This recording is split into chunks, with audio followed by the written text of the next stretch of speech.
하이델베르그 교리문답 114문입니다. 하지만 하나님께로 회심한 자들이 이 계명들을 완전히 지킬 수 있습니까? 답: 지킬 수 없습니다. 아무리 거룩한 사람이라도 이 세상에 사는 동안에는 이 순종을 그저 약간 시작하는 것에 불과합니다. 그러나 그들은 순전한 뜻으로 하나님의 계명 중 일부만이 아니라 전부를 쫓아서 살기 시작하는 것입니다.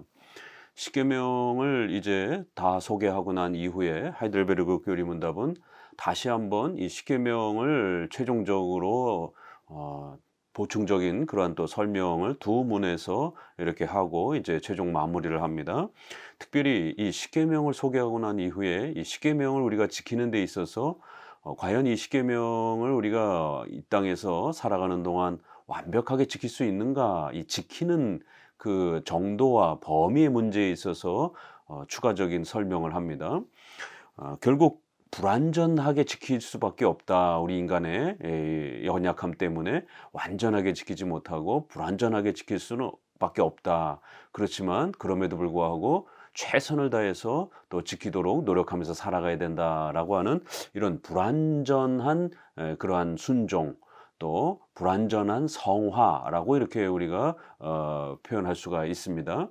그런데 이 십계명을 다루는 방식에 있어서 역사 속에서 이제 또 많은 논쟁들을 일으키면서 십계명 자체에 대한 그 논쟁도 있었지만 이 십계명을 지키는 그 정도와 범위와 관련해서도 또 예기치 않게 논쟁이 벌어지면서 결국 이 완전 성화냐 불완전 성화냐, 완전하게 십계명에 순종할 수 있느냐 아니면 불완전하게 순종할 수밖에 없다라고 하는 이제 이 순종의 문제에 대한 성화의 그 적용에 대한 십계명을 적용하는 그 정도와 범위에 있어서 한쪽은 완전주의를 주장을 했고 한쪽은 우리 장로교 개혁주의는 불완전 한 순종의 또 성화의 또 이런 방식을 주장을 했습니다.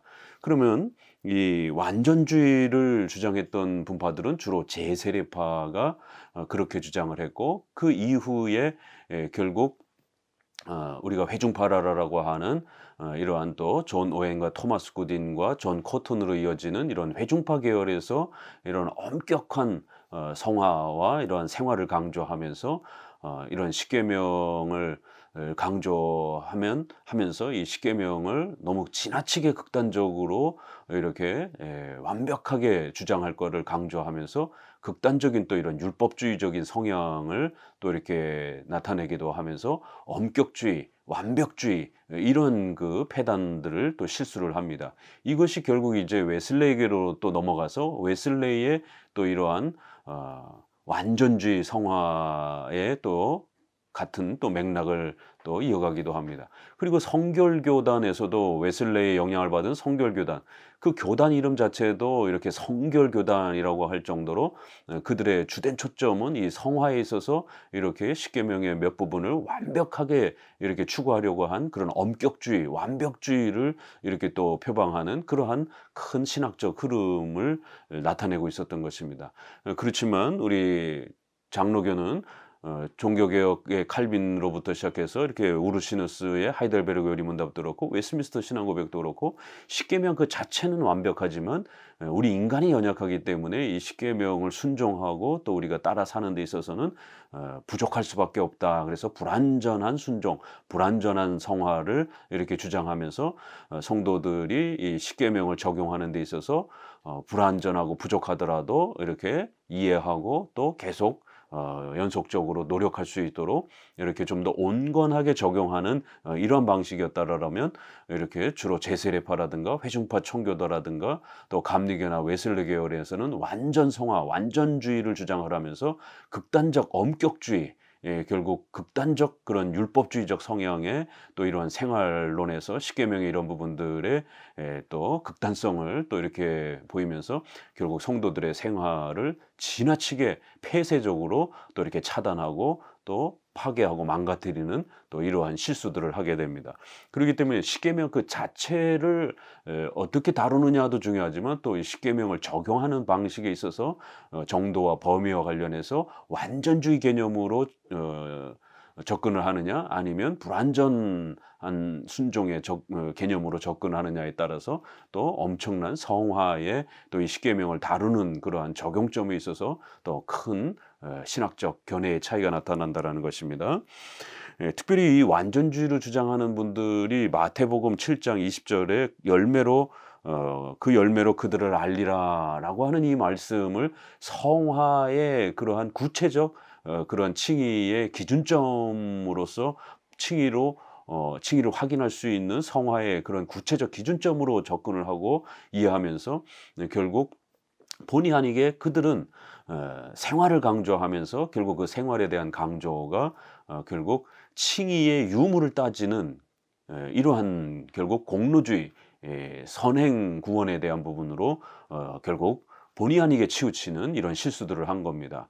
왜 그런가 하면 분명히 그 열매로 그들을 알지니라라고 이렇게 복음서에서 소개하고 있지만 이 말씀은 칭의와 성화의 관계의 본질적 그러한 그 관계의 특징을 가르치는 것이지 성화의 어떤 구체적 기준을 통해서 칭의의 유무를 확인하라라고 하는 성화의 실천적 규범의 어떤 그 명령은 아닌 것입니다. 칭의받은 자들은 반드시 자연적으로 성화의 열매를 맺는다라고 하는 칭의의 그 본질적 성격을 좀 더 이렇게 가르치면서 칭의와 성화는 이렇게 연결되어 있다라고 하는 걸 강조하는 것입니다. 칭의가 앞서고 성화는 그 열매로서 따라가는 것입니다. 그러나 이 성화가 얼마만큼 열매를 맺어야 칭의받은 것인지 또 어떤 시간만큼 빠르게 또 열매를 맺어야 또 칭의받은 것이 확인이 되는 것인지 또 어떤 종류의 그러한 또 성화의 열매들을 맺어야 십계명 10계명을 전부 다 완벽하게 지켜야 그 열매가 드러나야 그럼 칭의받은 것인지 이렇게 우리가 조금만 더 질문을 하게 되면 굉장히 난해한 질문이 되고 이거는 쉽게 어느 목회자도 쉽게 그 기준을 마련할 수 없는 것입니다. 그런데 이제 마태복음 7장 20절에 그 열매로 그들을 알지니라라는 말씀을 이 완전주의 쪽에서는 지나치게 칭의의 이러한 그 열매로서의 칭의를 확인하는 그런 구체적 그런 성화의 열매의 규범적 개념으로 접근을 하면서 결국 성화의 열매가 없는 사람은 구원받지 못한 것처럼 이렇게 극단적으로 엄격주의적 생활론을 윤리론을 제시하면서 결국 성도들의 삶은 굉장히 폐쇄적이고 굉장히 극단적이고 엄격주의적으로 이렇게 흐를 수밖에 없는 이제 이러한 결국 피해를 낳았던 것입니다. 그렇기 때문에 우르시누스는 벌써 종교개혁 시대의 이런 완전주의, 제세례파의 이런 완전주의 개념에 대한 피해들이 교회 안에 발생되고 있었기 때문에 거기에 대해서 차단하기 위해서 비록 우리가 십계명은 중요하지만 그렇다고 십계명을 너무 지나치게 완벽하게 이렇게 적용하고 그걸 성도들의 삶 속에 요구하게 되면 결국 기독교 윤리는 폐쇄적이고 독선적이고 극단적 이원론으로 치우치게 되는 그리고 또 결국 성도들의 삶을 또 극단적으로 폭력적으로 이렇게 엄격주의로 몰아가게 되는 이제 이런 일들이 또 다른 피해로 발생하고 있었던 것입니다. 그래서 그러한 완전주의를 비판하고 막기 위해서 이 또 질문을 던지면서 불완전 성화, 불완전 순종에 대한 부분들을 한 번 더 명확하게 소개한 겁니다. 이런 완전주의 개념은 벌써 어거스틴 시대에 또 도나티스파라든가 노바티안파와 같이 이렇게 완전한 성도들의 생활의 성화의 열매를 나타내는 사람들 중심으로 아주 순수한 그러한 성도들 중심으로 교회를 구성하려고 했던 완전주의자들과 또 맥을 같이 하고 있는 것입니다. 그래서 십계명의 적용과 실천과 관련해서는 교회 역사에 이렇게 완전주의 계열과 불완전주의를 주장하는 이러한 그 신학적 흐름이 있다라는 것을 꼭 명심하셔야 됩니다. 여기에서도 완전히 지킬 수 있습니까? 회심한 자들이 그리고 벌써 회심한 자들 그 자체도 완전하게 지킬 수 없다라는 것을 아주 명확하게 하고 있는 겁니다. 그러나 이런 회중파 계열이라든가 또 제세례파나 또 이러한 감리교계에서는 완전하게 지키지 못하는 완전하게 열매를 맺지 못하는 자들은 회심하지 못했다라고 이렇게 회심을 판단하는 기준으로서 이 성화를 사용하게 되는 그렇게 되면 선행의 이러한 유무에 따라서 결국 신자냐 아니냐를 판단하는 이제 공로주의 개념으로 돌아가 버리게 되는 겁니다. 우리는 오직 믿음으로 구원받는다라고 이신칭의를 주장합니다.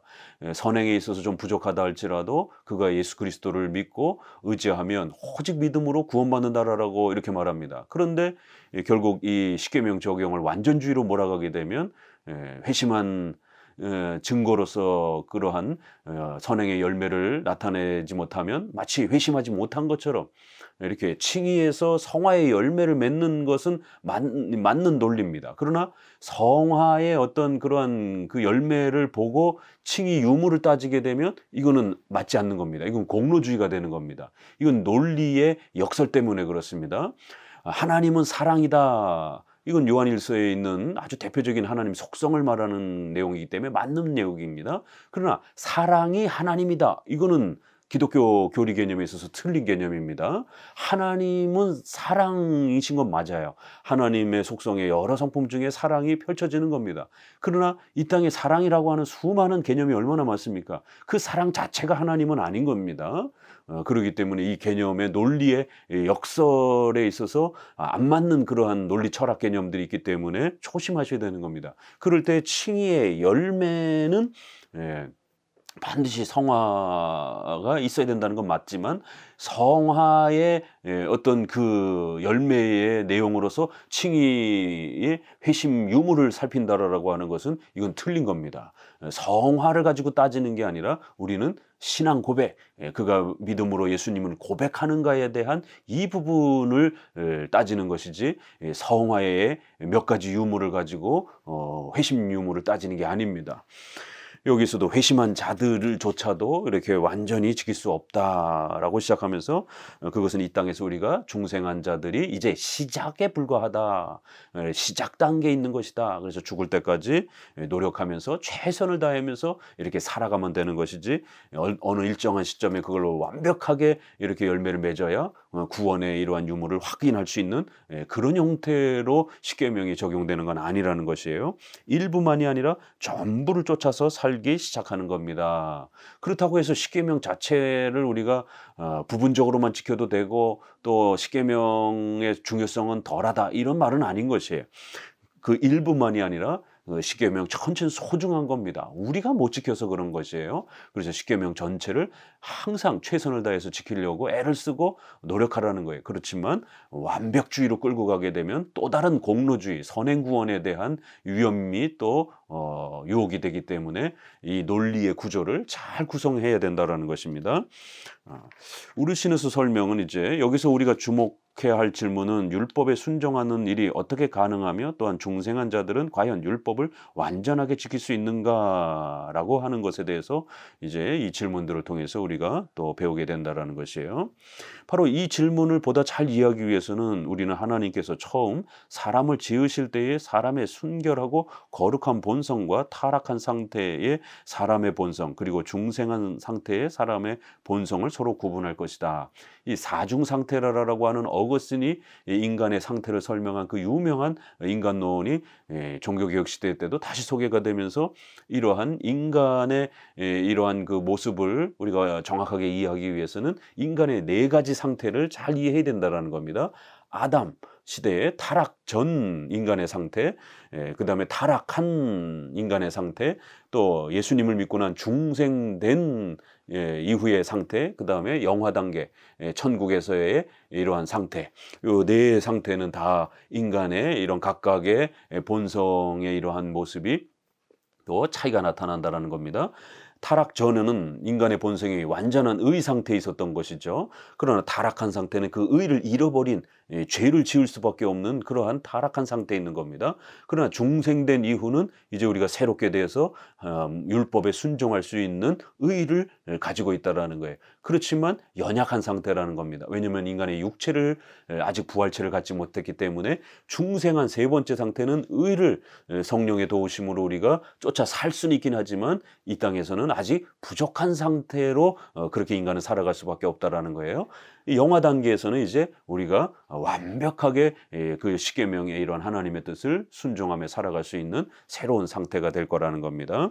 요런 이제 설명들이 이제 소개가 되면서 그래서 세 번째 바로 중생한 상태라 할지라도 완벽하게 이 땅에서는 지킬 수 없다라는 것, 부활체를 받기 전까지는 완벽하게 우리가 이 십계명의 순종에 이를 수 없다라는 불완전한 이런 상태, 또 불완전한 순종, 불완전한 성화의 이런 성경적 근거를 설명하기 위해서 인간의 사중 상태를 설명합니다. 중생한 자에게도 하나님에 관해서는 율법이 요구하는 바 내적이며 외적인 완전한 순종은 불가능하다. 이렇게 내적인 또 외적인 이러한 부분에 있어서 우리가 성화와 관련된 이제 이런 부분들에 있어서는 시작에 불과한 것이지 이 땅에서 그걸 완벽하게 이렇게 성취할 수 없는 것임을 꼭 기억해야 된다라는 거예요. 우리가 중생을 통해서 칭의를 받게 되면 하나님 앞에 자녀가 되고 거듭난 것에 대해서는 그건 100% 완전한 겁니다. 그렇지만 중생한 자라도 회심한 자라도 이 땅에서 육체가 부활체가로서 우리가 받기 전에는 육체의 연약함 때문에 결국 자범죄, 생활죄와 관련된 부분들에 있어서 유혹을 받는다라는 것이에요. 그래서 원죄와 관련된 부분에 있어서는 우리가 완벽하게 이렇게 용서를 받지만 실제 생활 속에서 자범죄는 또 여전히 우리가 유혹을 받기도 하고 죄를 짓기도 한다라는 거예요. 그래서 그러한 죄들은 또 그때그때 그리스도의 피로 공로로 우리가 회개하고 용서를 구하면 또 용서받을 수 있다라는 것입니다. 이렇게 자범죄들이 여전히 남아있기 때문이다 이렇게 표현을 합니다. 자, 중생한 자들의 행위의 불완전성에 대한 반론들, 제세례파라든가 도나티스파와 같은 이제 이러한 자들이 반론을 제시하면서 완벽하게 행할 수 있다. 완벽하지 않으면 신자가 아니다. 자, 자꾸 이런 주장들을 하는데 여기에 대해서 이제 몇 가지 반론을 변증을 하겠다라는 거예요. 결국 회중파의 윤리론도 그렇고 감리교의 이러한 또 경건주의 계열에서의 이러한 또 반론들도 결국 비슷한 겁니다. 왜냐하면 같은 신학적 구조 안에 있기 때문에 그렇습니다. 자, 그래서 우리가 항상 조심해야 되는 것은 칭의에 있어서는 완전한 개념을 가질 수 있지만 성화에 있어서는 불완전 개념으로 이렇게 구별을 해서 설명을 해야 된다는 겁니다. 이걸 섞거나 혼동하게 되면 칭의가 불완전한 것처럼 그래서 다시 지옥에 떨어지는 것처럼 예수님을 믿고 난 이후에도 이렇게 말하면 큰일 나는 겁니다. 또 성화가 완전한 것처럼 그렇게 되면 이 땅에서 우리가 자범죄를 마치 생활죄를 안 짓는 것처럼 또 이렇게 말할 수 있는 거기 때문에 또 이것도 잘못된 것입니다. 칭의 개념에서 완전 개념을 우리가 사용하는 거고 성화 개념에서는 불완전 개념을 소개하는 것입니다. 이제 이러한 혼동 때문에 개혁주의 안에서도 이 성화론을 다루면서 존 머레이 같은 경우는 결정성화라고 하는 이제 이러한 새로운 개념을 교리 개념을 만들어서 칭의의 완전 개념과 성화의 불완전 개념을 약간 좀 이렇게 조화하면서 결정 완전 성화는 아니지만 결정 성화다 이렇게 해서 확정 성화다 이렇게 해서 완전 성화를 이렇게 주장하게 되면 자칫 알미니안주의라든가 또 제세례파의 이런 윤리론으로 빠질 염려가 있었기 때문에 존 모레이도 그건 약간 조심하면서도 그럼에도 또 성화에 있어서 뭔가 좀 완전한 개념을 좀 이렇게 수용하고 싶었던 이제 존 모레이의 이러한 또 성화론의 약점입니다. 우리 개혁주의에 있어서 이 성화론에 있어서는 불완전 성화를 주장하는 게 90% 이상 주류적 성화론 개념인데 이렇게 한두 분이 또 이렇게 완전 개념을 성화론 안에 가지고 들어와서 그거를 설명해 보려고 나름대로 이렇게 애를 썼지만 그건 주된 입장이 아니었고 오히려 칭의를 더 헷갈리게 만드는 칭의의 완전 개념을 훼손하게 만드는 오히려 거꾸로의 또 단점이 발생이 되면서 이러한 결정 성화 개념을 우리의 주된 그러한 조직신학의 구원론의 성화론으로 수용되지 않았습니다. 존 모레이가 주장하긴 했지만 많은 신학자들에 의해서 반론과 또 비판을 받기도 했습니다. 결정성화, 확정성화, 그래서 칭의의 완전 개념과 또 성화의 불완전 개념을 이렇게 섞어서 결국 성화의 본질의 부분에 있어서는 확정되고 완전하지만 그러나 또 그 형식 진행 단계에 있어서는 불완전하다. 이렇게 해서 성화에 있어서도 완전 개념과 불완전 개념이 함께 있을 수 있다. 이렇게 한번 설명해 보려고 존 모레는 시도했지만 이건 건강한 설명은 아닙니다. 그럼 성도들에게 더 헷갈리는 겁니다. 왜냐면 자꾸 완전 개념을 성화에다가 자꾸 설명을 하게 되면 칭의하고 헷갈리기 때문에 결국 전통적으로 칭의에서 완전 개념을 설명하고 성화에서는 불완전 개념으로 구별해서 설명해 주는 것이 성도들에게 훨씬 성화 개념을 바르게 설명할 수 있는 것입니다. 이제 반론자들, 완전주의를 주장하는 자들은 성령의 역사들은 불완전할 수가 없다 이러면서 성령이 도와주시는데 왜 자꾸 불완전하다라고 말하냐. 그럼 우리 답변에서는 특정한 점에서는 참인 것을 절대적으로 참인 것처럼 간주하는 오류가 여기에 있다. 이렇게 중생한 자들의 선행들이 성령의 역사하심이지만 성령의 도우심으로 우리가 성화를 이루어가는 거예요. 그렇지만 절대적 의미에서 그런 것은 아니다. 그 행위들은 동시에 중생한 자들 자신의 행위이기도 한 것이다. 성화에 이러한 도움을 주시는 거 분명히 맞습니다. 그럼에도 불구하고 성화는 인간의 책임이라고 하는 또 이 인격적 책임에 대한 부분이 있고 또 인간의 육체의 연약함이라는 부분이 여전히 남아있기 때문에 생활죄, 자범죄에 대한 부분이 발생할 수 있다는 거예요. 성령께서 그런 모든 죄까지 발생이 안 되도록 완벽하게 차단하는 건 아닙니다. 그건 영화 상태, 천국의 상태에서나 그렇게 되는 것이고 이 땅은 아직 삼일체 하나님께서 최후 심판을 하기 전이기 때문에 사탄도 악한 영도 활동하도록 또 악한 자들도 활동하도록 또 우리 인간의 육체의 연약함이 여전히 존재하도록 그렇게 하나님이 허락하셨기 때문에 죄의 이러한 유혹들을 받게 되고 성도들이 생활적인 범죄들을 할 수 있는 그러한 가능성이 열려 있는 것입니다. 이거를 잘 구별해야 되는 겁니다. 성도들은 그들이 이 땅의 삶을 계속하는 동안에는 오로지 부분적인로만 이제 그렇게 또 그리스도로만 그리스도께 화합하여 있는 것이다.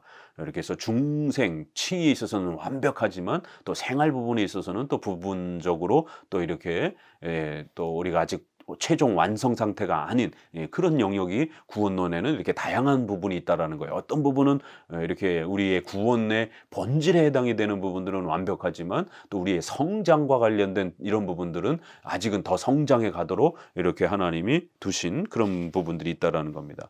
또 성경 구절을 가지고 반론을 제시하기를 시편 119편에 행위가 온전하여 또 119편 10절에 내가 전심으로 창세기 6장 9절에 노아는 의인이요 또 역대하 15장 17절에 일평생 온전하였더라. 뭐 이제 요런 온전한 완전한 이런 표현이 성경에 분명히 있습니다.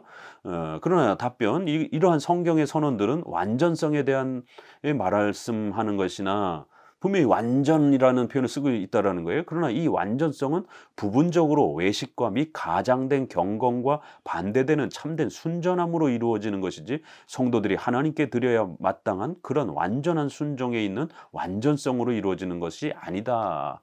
그러니까 상대적으로 불신자들이라든가 이러한 악한 자들에 대비해서 우리 성도들이 더 완전하다 이러한 상대적 개념이지 하나님을 상대로 해서 하나님 앞에서 우리가 완벽하게 그런 어떤 성장 단계에 있다 이런 표현은 아니라는 것이에요. 그래서 우리가 잘 구별해서 그 완전 개념을 좀 보셔야 된다라는 겁니다. 고린도전서 2장 6절에도 보면은 우리가 온전한 자들 중에서는 지혜를 말하노니 고린도전서 14장 20절에 장성한 사람 또 이렇게 이런 여러 표현들이 있다라는 거예요. 이제 이런 선언들에서 온전한이라는 용어는 절대적으로 혹은 전적으로 율법에 일치하는 것을 뜻하는 것이 아니고 경건의 원리들에서 그렇게 충실하게 서 있지 못한 사람들보다 지식과 확신과 하나님께 순종하고자 하는 기꺼운 그러한 자발적인 자세가 있고 육신의 정욕을 제어하고 십자가를 지는 상태를 뜻하는 것이다. 이렇게 상대적인 것이다라는 거예요. 그리고 분명히 또 성경에도 보면 불완전하다라는 게 성경에도 여전히 또 소개된다라는 겁니다. 에베소서 4장 14절도 그렇고 또 빌립보서 3장 12절에 내가 이미 얻었다 함도 아니요 온전히 이루었다 함도 아니라 그래서 그것을 잡으려고 달려가노라. 이렇게 분명히 온전하지 않다 우리는 이렇게 분명히 또 성경에 반대의 표현이 분명히 있습니다. 그렇기 때문에 온전하다, 완전하다 이걸 전체적으로 이렇게 교리적으로 종합해서 설명을 해야지 단어 완전한 이런 단어 있다고 해서 그렇게 완전성화를 주장해서는 안 된다라는 겁니다. 로마서 7장 18절에 원함은 내게 있으나 선을 행하는 것이 없다 이렇게 하면서 우리가 부족하다 이런 표현들이 얼마든지 있다라는 겁니다. 그리고 또 요한 그 1서 3장 9절에도 보게 되면 하나님으로부터 난 자마다 죄를 짓지 아니하나니 이런 표현들이 분명히 있습니다. 또 1장 6절에도 보면은 또 우리가 완전한 자들은 어둠 가운데 있지 않다 이런 표현들이 있습니다. 이럴 때 이거는 중생과 칭의의 그 완전성에 대한 우리 구원의 완전성에 대한 개념을 설명하는 겁니다. 같은 그 1장 8절에서 10절까지는 그러나 우리가 죄 없다, 할 수 없다, 우리는 평생 동안 또 죄를 짓기도 한다. 이렇게 같은 문맥 아래 어떤 면에서는 완전하다라고 말하지만 또 어떤 면에서는 완전하지 않다라고 이렇게 말합니다. 만약 우리가 죄 없다라고 한다라면 하나님을 속이는 것이다. 우리는 또 평생토록 또 죄를 지으면서 그렇게 실수하면서 살아간다. 또 요한일서 이 3장 9절은 완전하다고 말하지만 또 3장 20절에는 우리가 완전하지 못하다. 또 이렇게 성경이 설명하고 있는 겁니다. 그래서 항상 균형을 이뤄야 되는 겁니다.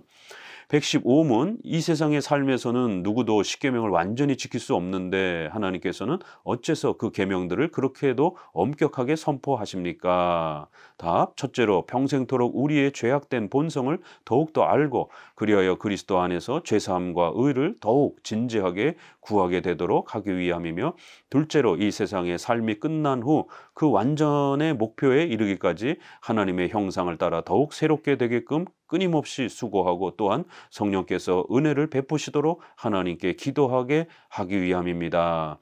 여기도 보면 완전함이란 단어를 계속 쓰고 있죠. 이렇게 완전하게 지킬 수 없다라는 것. 그러면 왜 하나님이 우리에게 이렇게 십계명을 철저하게 지키라라고 이렇게 요구하시는가?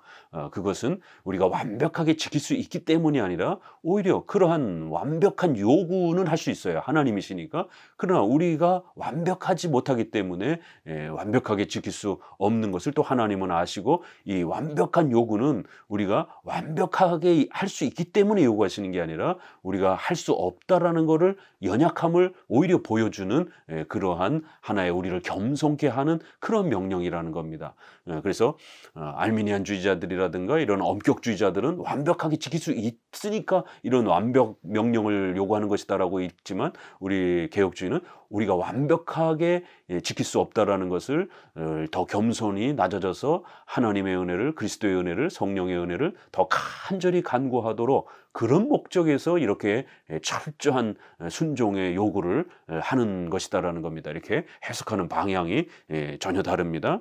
첫째로 죄악된 본성을 더욱더 알고 우리의 죄를 깨닫고 반성하며 더 회개하면서 살아가도록 둘째로는 이 세상의 삶이 끝난 후 그 완전한 목표에 이르기까지 이렇게 그 완전함이란 우리가 죽을 때 완성되는 것이지 절대로 살아있는 동안은 불가능하다라고 재차 또 불완전 성화와 불완전 순종을 거듭 강조합니다. 결국 이러한 하나님의 요구는 하나님의 형상을 따라 더욱 새롭게 되게끔 끊임없이 이렇게 또 하나님의 은혜를 베풀어 주시도록 우리에게 은혜를 베풀어 주시도록 그렇게 간구하고 요청하기 위함이다. 이렇게 하나님의 은혜를 더 의지하고 매달리도록 하기 위해서 또 하나는 우리의 죄를 철저히 겸손하게 깨닫고 낮아지도록 그렇게 그런 목적을 가지고 요구하시는 것이다라는 겁니다. 하나는 죄에 대한 인식, 또 하나는 은혜의 요청이 목적이라는 겁니다. 절대로 완벽하게 할 수 있기 때문에 이런 철저한 명령을 요구하시는 게 아니라는 겁니다. 이것을 우리가 잘 율법의 이 용도를 잘 이해하기 위해서는 하나님의 율법의 용도에 대해서 논할 때는 율법의 각 부분들의 이러한 차이점들을 좀 더 잘 이해하는 게 필요하다라고 설명을 합니다. 율법에는 이런 기록의 형식에 몇 가지 차이가 있다라고 말합니다. 의식법, 구약엔 제사와 여러 의식법들이 있습니다. 성전과 관련된 그런 의식법은 지금은 형식적인 면은 중단되었습니다. 그러나 그 본질적인 의미는 여전히 또 오늘 우리 시대의 계시로서 하나님의 뜻으로서 남아 있습니다. 것입니다. 또 재판법, 시민법, 형벌법, 구약에는 그렇게 사람을 죽이라 이러한 무서운 명령들이 있는데 그것도 역시 모세의 이러한 하나의 구약의 그러한 또 외적인 그러한 율법의 형식의 이러한 법으로 사용되었고 예수님이 오시고 난 다음에는 이제 이러한 부분들은 중단되었다라는 거예요. 그 안에 담겨진 일반적인 규범과 도덕법적 그런 성질들은 오늘날도 여전히 또 소중한 의미가 또 있는 것입니다. 이렇게 외적인 그런 형식의 의식과 내적인 그런 도덕 규범의 이러한 도덕법을 잘 구별할 줄 알아야 된다라는 겁니다. 또 세 번째는 도덕법의 용도가 있다라고 그래서 의식법, 또 그다음에 재판법, 그다음에 도덕법 이렇게 율법의 기록 용도와 형식이 이렇게 차이가 있기 때문에 이런 부분들을 우리가 잘 구별하면서 그 외적인 형식을 구약처럼 따라하는 것이 아니라 그건 오늘 우리가 따라해도 문제가 되는 겁니다. 왜냐하면 예수님이 오셔서 그거를 완성하시고 이제 중단시켰기 때문에 구약의 성전 제도와 이런 것들을 따라해서는 또 안 되는 것입니다. 이렇게 항상 십계명을 지킬 때는 십계명의 외적인 형식과 이런 부분들이 구약에 많기 때문에 이런 부분들을 더더욱 우리가 잘 살펴가면서 그 내적인 도덕적 규범을 잘 찾아내서 그렇게 또 지키는 것도 굉장히 중요하다라고 이렇게 설명을 합니다. 자, 그래서 이제 로마서 7장을 보게 되면 7장 6절에 우리가 율법 아래 있지 아니하고 은혜 아래 있다 이러면서 영의 새로운 것으로 섬길 것이다 라고 그러면서 율법으로부터 우리가 벗어났다 이렇게 말하지만 바로 7절에 그러나 우리가 무슨 말하리요 율법이 죄냐? 그럴 수 없다 이렇게 또 12절에 율법은 거룩하고 계명도 거룩하고 의롭고 선하도다 이렇게 표현하면서 앞쪽에는 율법 아래 있지 않다, 율법이 폐하해졌다 이렇게 말하지만 뒷부분에는 율법은 여전히 효력이 있다라고 이렇게 말하면서 상반되게 말합니다. 그래서 교리적인 조화가 필요한 겁니다. 바로 율법의 용도를 잘 이해해야만이 이런 구절들을 이해할 수 있다는 겁니다. 우리가 죄를 정죄받는 그러한 차원에서는 더 이상 이제 우리가 율법에 속박되지 않는 겁니다. 예수님을 통해서 우리가 구원받았기 때문에. 또 하나는 구약의 이러한 의식법과 재판법과 관련된 형식에 더 이상 우리가 속박되지 않는 것입니다. 왜냐하면 이제 신약에 예수님이 오심으로 인해서 그런 구약의 모든 의식법과 재판법이 중단되었기 때문인 겁니다. 도덕법적 성격만 여전히 우리에게 생활의 규범으로 그렇게 또 사용되어지는 것입니다. 그래서 도덕법의 또 다른 용도는 이러면서 하나님께 드리는 예배와 그리스도인의 삶의 규범으로서 또 이렇게 활용되어질 수 있다. 이걸 우리가 율법의 삼용법 이렇게 표현합니다. 정죄하는 이런 종교적 기능 첫 번째, 두 번째는 사회적 기능이라 해서 불신자들에게도 양심이 있어서 죄를 억제하는 그런 율법의 성격이 있고요. 세 번째로는 우리 신자들에게 성화의 규범으로 삶의 규범으로 또 우리가 예배드리고 또 교회를 세워가는 그런 규범으로 또 사용되어질 수 있다라는 것이에요. 그래서 율법에는 기록적 형식의 차이도 있고 또 이러한 적용의 용도의 이러한 또 사용법에 있어서도 종교적 기능, 또 사회적 기능, 또 성화적 기능 이렇게 구별되어 있기 때문에 어떤 면에서 우리가 율법에서 벗어났고 그러나 여전히 우리 신자들은 성화의 규범으로서 또 예배의 규범으로서 여전히 또 율법은 우리에게 중요한 또 규범을 역할을 한다라고 이렇게 성경은 가르치고 있는 겁니다. 그래서 이 십계명 논쟁과 관련해서도 율법을 그리스도의 교회에서 가르치지 말아야 한다고 주장하는 반율법주의자들, 자유방임론자들 또한 기타 유사한 속된 이단들이 제기하는 주요 반론들 그래서 어거스트 때도 이 반율법주의자들, 율법 폐기론자들 종교개혁 시대 때도 바로 제세례파와 같은 이러한 율법 폐기주의자들 웨스민스터에서도 율법 폐기주의자들이 너무 많이 이 논쟁을 일으켰기 때문에 7장 언약 부분과 19장의 율법 부분을 이렇게 율법의 용도와 사용법에 대한 세 가지 용법들을 또 세 가지 기록 형식들을 아주 구체적으로 한 장을 할애해서 설명할 정도로 율법이 어느 때는 폐지되었고 어느 때는 여전히 또 중요한 용도로서 우리에게 쓰여지는지 이 율법에는 이렇게 상반된 면이 있기 때문에 함부로 율법을 폐지하는 쪽으로 모든 방향을 끌고 가면 안 된다라는 겁니다. 또 율법을 지나치게 칭의의 조건, 구원의 조건으로 또 이렇게 접근시키게 되면 또 그건 율법주의가 되는 겁니다. 그래서 어떤 면에서 폐지가 되고 칭의의 관점에서는 폐지가 됐지만 우리 크리스찬들에게는 성화의 관점에서는 삶의 성화의 규범으로 삶의 규범으로 여전히 또 작동되고 또 도움이 된다라는 겁니다. 이렇게 십계명과 관련해서 역사 속에서 또 많은 논쟁들이 있었고 그럴 때 우리는 율법주의도 아니요 반율법주의, 율법 폐기주의도 아니요 율법의 올바른 용도를 이렇게 구별해서 세 가지 용도로 구별해서 사용하는 그러한 십계명을 도덕법으로 사용하는 그러한 방식이다라는 걸 꼭 기억해야 됩니다. 그래서 마지막 설명에서도 도덕법 역시 이 가르침의 일부이다 그러면서 도덕법은 여전히 남아있다라는 거예요. 그리스도께서는 믿음만이 아니라 회개도 그의 이름으로 전하여야 할 것을 명령하시기 때문이다. 그러므로 율법의 가르침은 우리가 그리스도 안에서 지니는 그 완전한 지혜에서 제외되는 것이 아니라 그 속에 포함되어 있는 것이다. 이렇게 해서 예수님도 마태복음 5장에 내가 율법을 폐하러 온 것이 아니라 율법을 완성하러 온 것이다 라고 이렇게 율법 폐기주의자들을 비판하면서 율법은 어떤 면에서는 폐기가 되었지만 여전히 또 어떤 면에서는 성화의 그러한 영역에서는 율법이 여전히 우리에게 좋은 규범으로서 남아있고 사용되어질 수 있다라고 하는 이러한 놀라운 또 내용을 가르쳐 주신 또 마태복음 말씀도 우리가 기억해 보셔야 됩니다. 자, 십계명의 이러한 모든 내용들을 바르고 우리가 정확하게 사용하기 위해서 십계명 연구와 또 공부가 얼마나 많이 필요한가를 또 알 수가 있습니다. 감사합니다.